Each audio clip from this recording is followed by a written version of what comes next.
Today, somebody asked me why I do it. And yeah, that's what I thought. And I didn't know what she was talking about. And she says, why do you do Ironman? And I went, oh, Ironman. Okay, maybe because I can? No, no. Well, yeah, that's one of the reasons is because I can. But you know what? I started to think about really why. Why do I do it? And it really only comes down to crossing that finish line. It comes down to all that hard work and then finally crossing that finish line to say, yes, I did it. Now, how did I get into Ironman is another question altogether. Because you know what? You're looking at Miss Nerd. Honest to God, I grew up a nerd. My parents didn't believe in organized sports or anything like that. And I always thought athletes were super cool. And I grew up watching on TV. When I could watch TV, I watched Westerns and Wide World of Sports. And I thought cowboys and athletes were the coolest people on earth. I wanted to be a cowboy, but I was raised in the city and my parents didn't have a horse. So I always thought, well, someday I'll go to the Olympics. I'll do something. And it didn't matter what I watched on TV, if it was fencing or gymnastics or basketball. I thought, when you're a kid, you just think you can do it all. You're going to grow up and be an astronaut. You're going to be a doctor. Well, I was going to grow up and be an Olympian, except I didn't do sports. So what do? My parents put me in Girl Guides. That didn't help. But my neighbors actually invited me when I was about 12 years old to go to skiing with them when they went to the local ski area.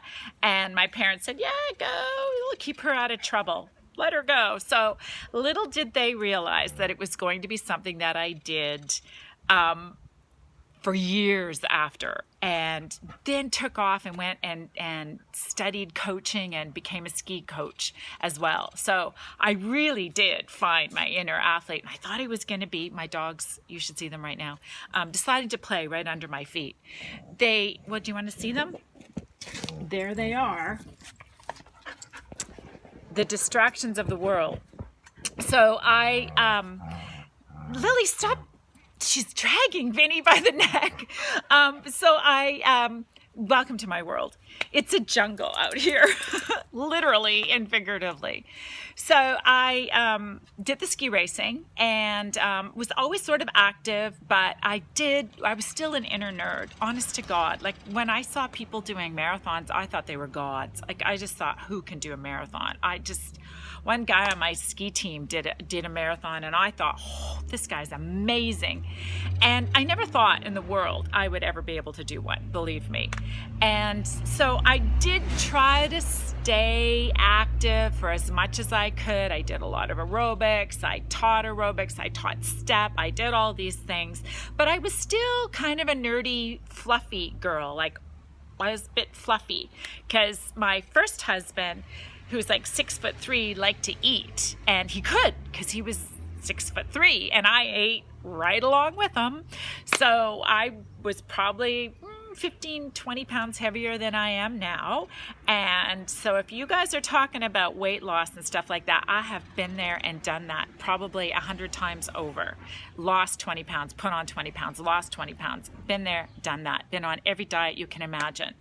Finally, I figured that out. I don't think an Ironman had a whole lot to do with it, but needless to say.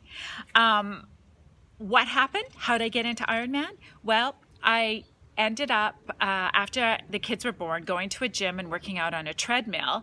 And this man came up to me and said, do you want to join our running team? You're always at the gym. You look like you're super fit. Do you want to join our team? And I said, I can't run. I got back problems. I got all kinds of problems. No, I can't run. He goes, oh, okay. Because we're looking for a teammate. And I'm like, oh, okay. So I decide, puts a bug in my ear, right? So I decide to, where does that saying come from? Bug in your ear. Did I even say that right? Anyways, so I decided to go for a run. I made it a block. Seriously, one block. And I broke out in hives. Do not laugh. It is the truth. I was allergic to running. I had hives on my stomach. I had extreme rash and itchiness on the inside of my arms and my legs. And here comes a big truck, so I hope you can hear me. And I thought, well, I'm allergic to running. This is strange. So, but I went out the next day and the next day and the next day, and a block turned into 2 blocks. And pretty soon I actually built up the antibodies over about 3 or 4 days, and I didn't have the rash anymore. So I kept running. And then after a while, I went up to him and I said, you know what? I think I do kind of want to do this relay that you're doing. Will you help me? And he said, yeah, join the team. We'll coach you. Yeah, no worries. And so I did. I ended up being part of a team, the Miller Western team that ran from Jasper to Banff. And it was a great experience. Being in a van with stinky people is just a great experience because you're in a relay. So, anyways, so I ended up moving to another town and kept running, and usually placed on the podium for my age group in 10K, and I got picked up by a women's running team, and it was fantastic. I just kept running, and people had run marathons, and they said, you can run a marathon. And I went, nah, you guys are crazy. I can't run a marathon. Oh, no, yes, you can. And I went, oh, okay. So all it takes really is just one person to say, you can do it, and you can do it. So I bought a magazine with an article that told me how to train. So I did. I literally cried the last mile of that marathon. I was so excited. I could not believe that I did it.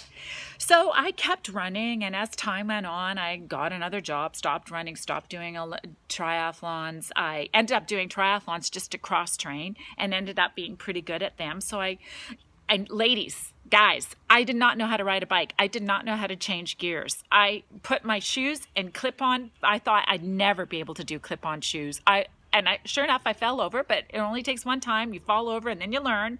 I learned how to change my gears. I followed what people did. I read a lot. Oh my God, did I read? Oof, everything on biking, everything on running, everything on swimming. There was no coaches where I lived, so you had to figure it out on your own. And became pretty good at it, but then life got in the way. I got a job, stopped training. There comes another truck again. And I, lo and behold, end up in Mexico. And Ironman's coming, and thinking, well, I don't know if I can do an Ironman. Like, all I remember is watching Ironman championships on TV and people crawling across the finish line in a great deal of pain. Like, who wants to do that? I did. I wanted to know what it felt like and what the instigation was. Just like in my ski racing days, my neighbor came and took my hand. Just like in the marathon days, someone said, yes, you can. Well, 2 of my girlfriends that I used to compete with did an Ironman. And I thought, what? They did it? Well, why the hell can't I? So that's when I thought, darn well, I can. I will find a way. And I started training, promptly got hurt, found a coach who then coached me to finish when I was 50 years old to celebrate turning 50. And then that was the start of an obsession. And here I am, going to be 57 when I do Patagon, which is an extreme Ironman. So, you can do it. All it takes is just like one person to say, I did it. You can do it. So I did it. You can run 5K. You can run 10K. And I don't care how old you are. Start walking. Do you have an allergy to running? I don't think so. You find a way. Just even if you do 1K, I don't care. Walk a block like I did. You can do this. Just my low battery came in. Okay, now I'm back. So that is my message for today. That's why I do Ironman. Number 1, because I believe that I can. I really, truly believe that every race I am going to finish. And I learned so much about myself. And crossing that finish line takes 1 second.